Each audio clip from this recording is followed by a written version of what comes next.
తల్లిదండ్రుల కన్న దైవమేది, జపతపంబుల కన్న సత్యశీలమేది, దయ కంటే ఎక్కువ ధర్మమేది, సుజన సంగతి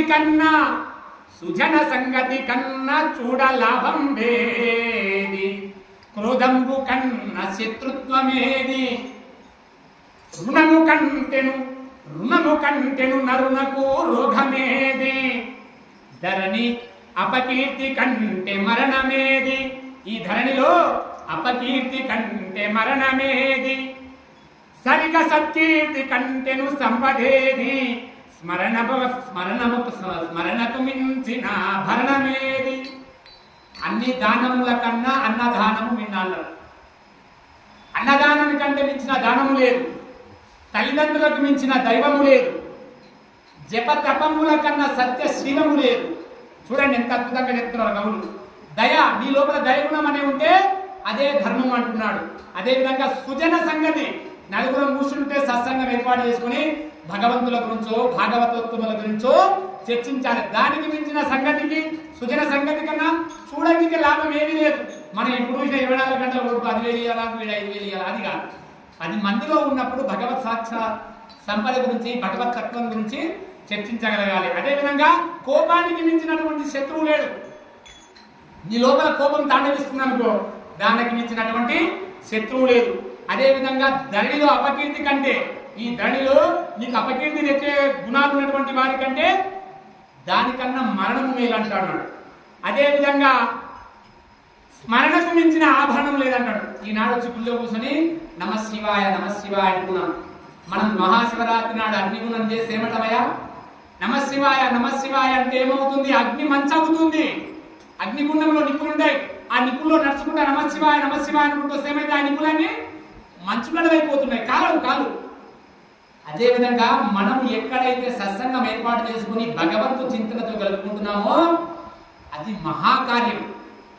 మనం పశువుల పరంగా ఆలోచన చేయకూడదు ఎప్పుడే. కానీ పశువు ఏం చేస్తాడంటే బాహ్య దృష్టి కలిగి ఉంటుంది. అంటే బయట ప్రపంచం గురించి ఆలోచన చేస్తారు. ప్రపంచం వాడు ఇట్లా ఈడట్లా అని బయట ప్రపంచం ఆలోచన చేస్తారు. మనిషి తత్వం అట్లా కాదు, మనోభావన మీద బాగా ఉండాలి. అంతరం కూడా కావాలి, బాహ్యముఖం కాదు ఇవ్వాల్సింది. నేనెవరు, నేను ఈ ప్రపంచానికి ఎందుకు వచ్చిన?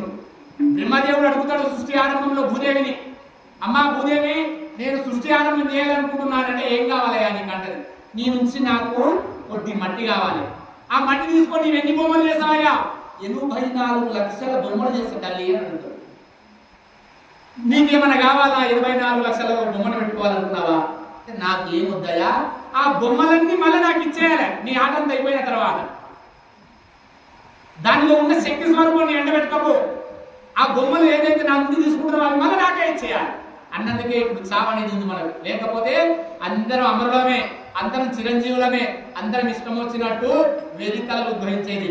అందుకే మన మనసు ఎప్పుడు భగవంతుని సన్నిధానంలో ఉండాలి. ఎలా ఉండాలి చూడండి.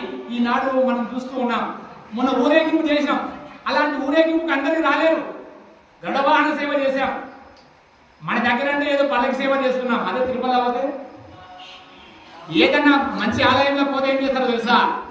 84 లక్షల జీవరాశుల్లో కుక్క ఉందనుకో గుడి కాపలు ఉండాల్సింది కాదు. ఎంతసేపు ఉన్న గర్భాలయ ప్రవేశం చేస్తుందా? చేయదు. దానికి ఎంతసేపు ఉన్నా అల్లడం మేతం తెలుసు. అదే గజం ఉందనుకోండి, ఏనుగు ఉందనుకోండి, దాని లోపలికి తీసుకురావాలి, దానికి ముట్టు పెట్టాలి, అలంకరణ చేస్తాం, 3 నామాలు పెడతాం. అదేవిధంగా దానికి ఏం చేస్తాం? మీద పద్మాసనం కడతాం. అర్థమవుతుందా? భగవంతునికి అలంకరించినటువంటి పూలమాల తీసుకొని దాన్ని మెడల వేస్తాం. మెడల వేసి ఏం చేస్తాం?